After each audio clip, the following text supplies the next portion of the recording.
Listen, I'm trying to tell you guys, you have been lied to. Listen, okay? I'm going to show you guys. Emmanuel, what does that mean? It means God is with us in Hebrew, correct? Okay. Let's continue with analyzation of the word. Isaiah 7, right? Correct. Let's go to Isaiah 7. And first, let me make it clear that there is no mention of Jesus in the Old Testament. The only mention of Jesus in the Old Testament was in Matthew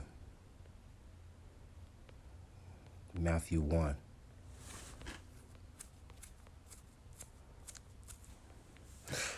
And 23, okay?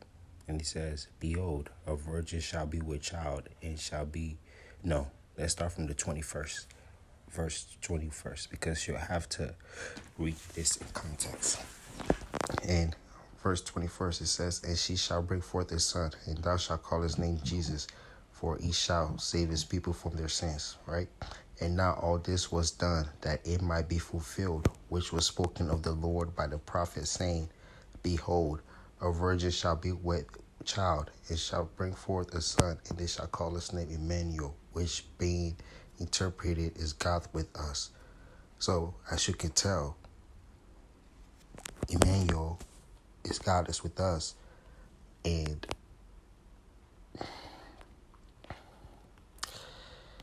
we can tell Emmanuel means God is with us, right?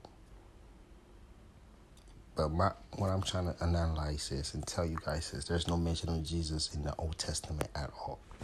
Okay, the only mention of Jesus in the Old Testament is Emmanuel. And the only mention of Jesus, the only mention of what they claim is Jesus is Emmanuel. But I'm going to analyze you and tell you guys something that you guys don't know. Okay? This verse right here, behold, a virgin shall be with child and shall be forth a son, and they shall call his name Emmanuel, which be turned is God with us. Now all that it is done, that it might be fulfilled, which was spoken of the Lord for the prophet, saying, behold, a virgin shall be with child and shall bring forth a son, and they shall call his name Emmanuel, which being interpreted. This verse is from the Old Testament. Verse 23 is from the Old Testament. So you got to understand that.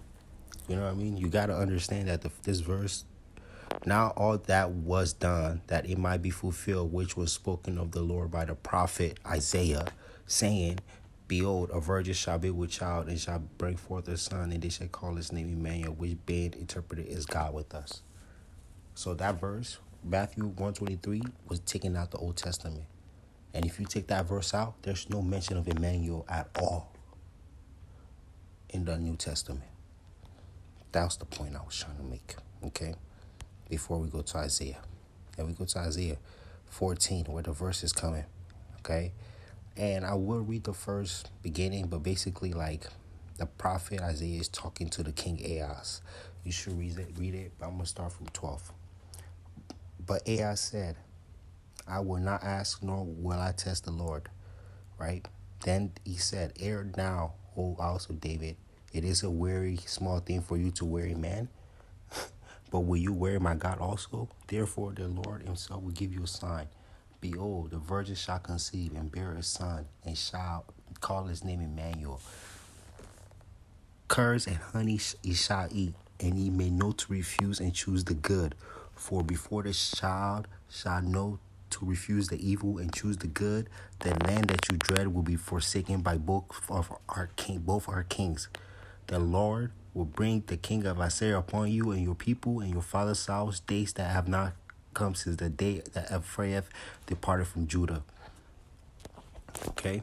Now, they will tell you that's about Jesus. I'm here to break you guys the news, man. You've been lied to. You've been lied to because you go to the next chapter. Literally Isaiah 8. You go to Isaiah 8, man. I'm telling you, I'm not making this up, man.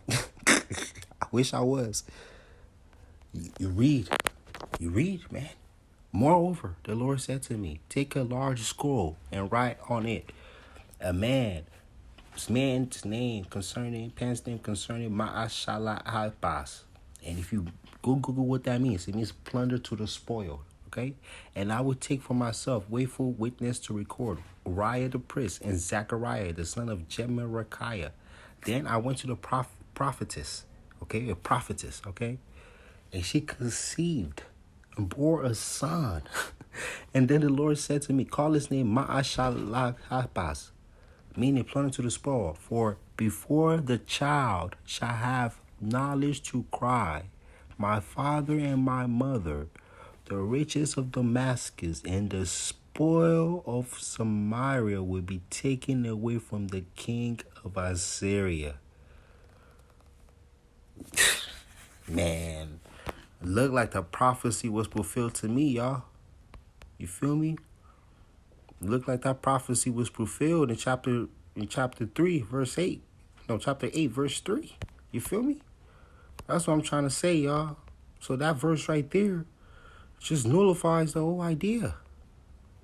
You know what I mean? Like, the Emmanuel prophecy is about Mahashala Hashbaz. You know what I mean? That's just what it is. And you know, it gave birth to him already in chapter 8. That's what I'm trying to say. Like, I'm trying to keep it real with y'all.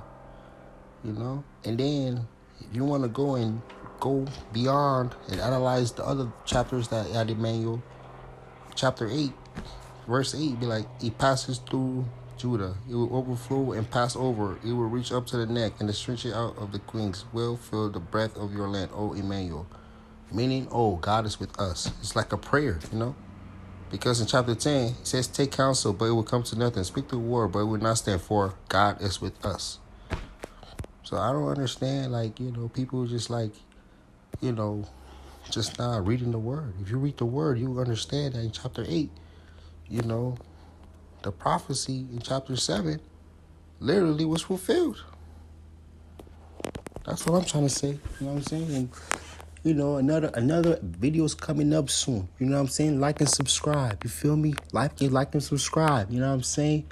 Because the word needs to be, the truth needs to be known, and you know, and we gotta analyze these documents. We gotta